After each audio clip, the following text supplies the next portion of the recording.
Hey all, Dave back here again.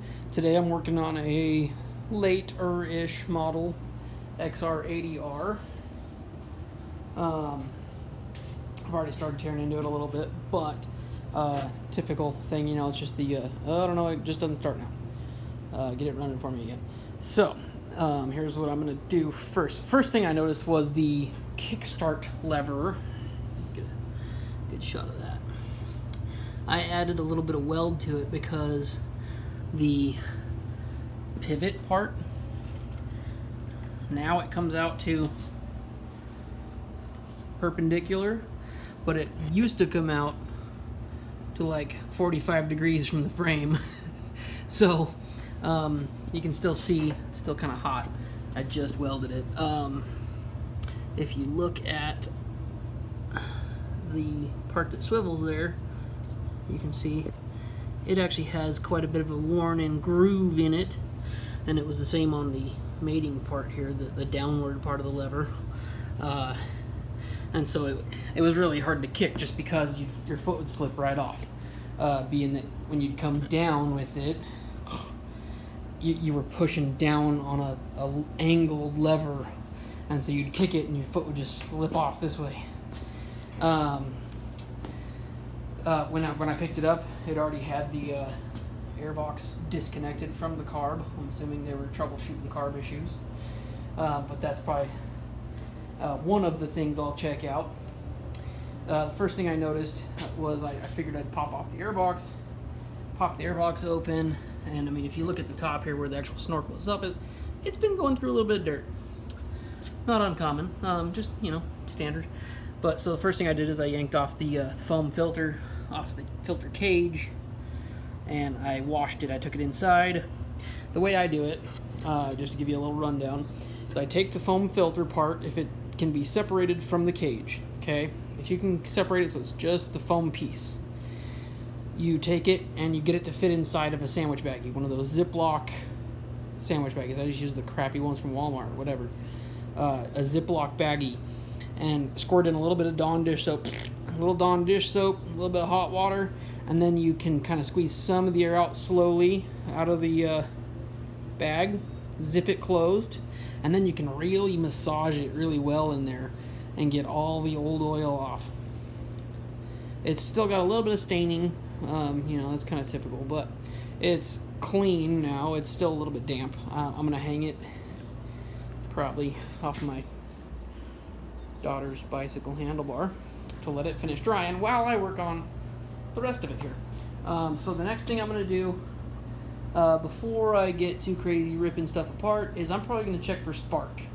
That's usually my number one thing to check, because if it's got a bad coil and no spark, there's no point in me tearing into it. I mean, it probably needs a carb clean, definitely, but if I clean the carb, throw it back on, I could kick it 100 times, and if it doesn't have any spark, it's not going to start.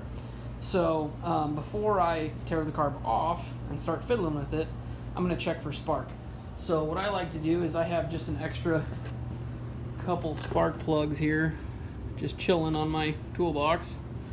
This one's missing the little top part. I think I have it around here somewhere, but I'll find it if I need it. So we can come over here to this side of the bike, and it's cold because I haven't even tried starting it or anything.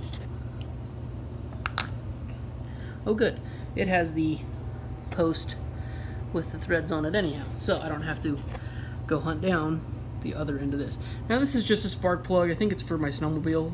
It's an extra BR9ES, so it's not the spark plug for a CR80 or XR80, because I don't really care. I don't need it to fit. I just need it to show me if I got any spark or not. So I gotta find a good spot where I can ground this out,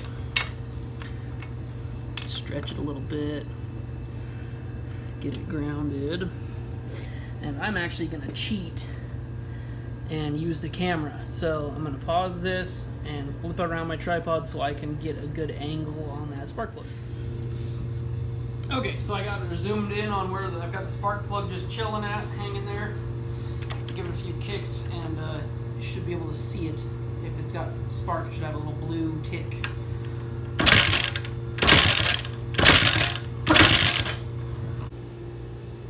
Okay, so right there at the very bottom of the screen, it had some good spark, so it definitely has spark.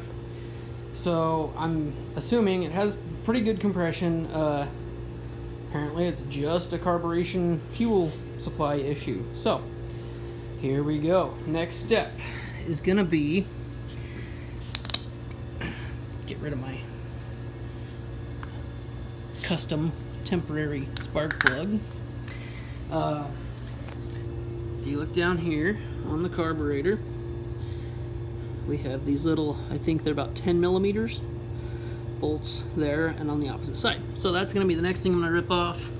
And then I'm probably going to drain the gas out. I can smell that the gasoline smells like crap. So I'm going to have to drain it out and see if I can put some fresh fuel in, clean the carb, see if she'll fire up.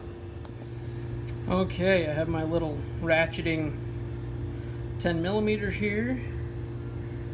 Doubt, of course not. Won't be that easy. So that one's kind of a bitch to get to, but you get the side. We'll see. Yep. Okay, so just have to kind of wiggle it. Give it a wiggle, wiggle, wiggle, wiggle. And we are free from... Oh no, the fuel line is still on. Okay, got the fuel shut off. It doesn't smell too horrible. Just whatever's in the carburetor apparently smells awful. Okay, so I'm gonna do my best to do this with one hand so I can show you. Okay, so first step is to unscrew this. And if it's not stuck, that slide should come out. Actually, it looks pretty clean. It doesn't look too bad.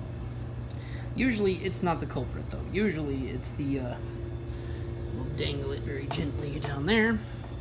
Usually, in the float bowl is where you end up with problems. The bottom side of the carburetor is usually 90% of the time where an issue occurs. That's where your jets are, and that's where the fuel tends to sit for just a little while and get gummed up and nasty and stuff. So, next step is going to be to get some Phillips on my drill and pop those loose. Okay, so I've got my drill, I've got my carburetor. So this is the XR80, year 2000 XR80. And these actually come out better with a drill. If you try to use a screwdriver, you're a little more likely to strip them when you try and pull them out. With a drill or even an impact, a handheld impact drill, you have better success rate of not stripping out the screw heads.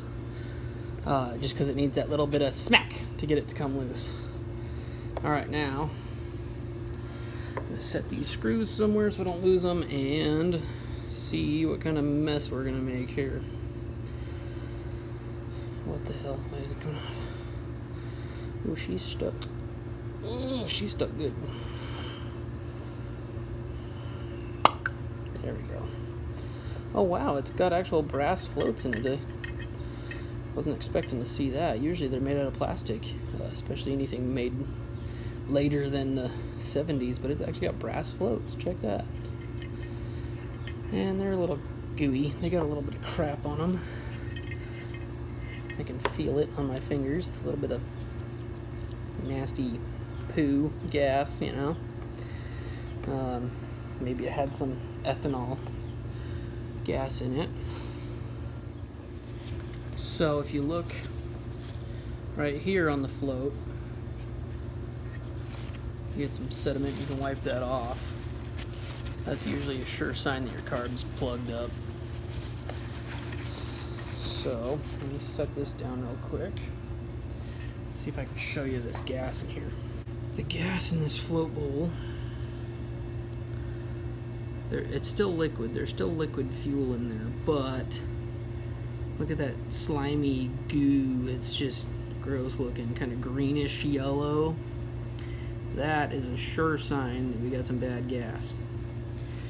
So, alright, so the next thing I'm going to do, I'm going to pour this onto this paper towel so you can see what color this gasoline is. Ooh, yeah, that gasoline is kind of green. We don't like green gas. Green gas is bad.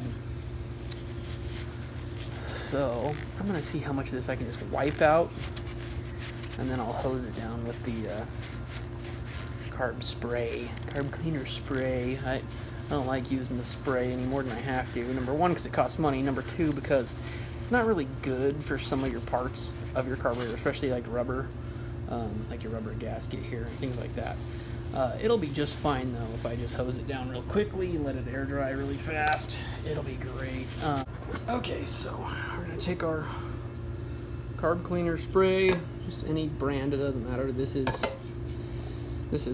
B12 Chem Tool, just because that's what they had in the largest can at O'Reilly, I think it was. Similar to your Shucks or Pet Boys, whatever your fancy preferred brand is. And we just want to give it a quick little shot of that, kind of swirl it around. Now, if possible, you want to set this somewhere upright so it can soak up some of that green stuff. It'll loosen that green stuff and help remove it. If you just let it sit for just a minute on there. I'm going to take the carburetor body. This is the upper half. I'm going to give it a good solid spray down real quick. Just trying to remove any of that loose, yucky goo.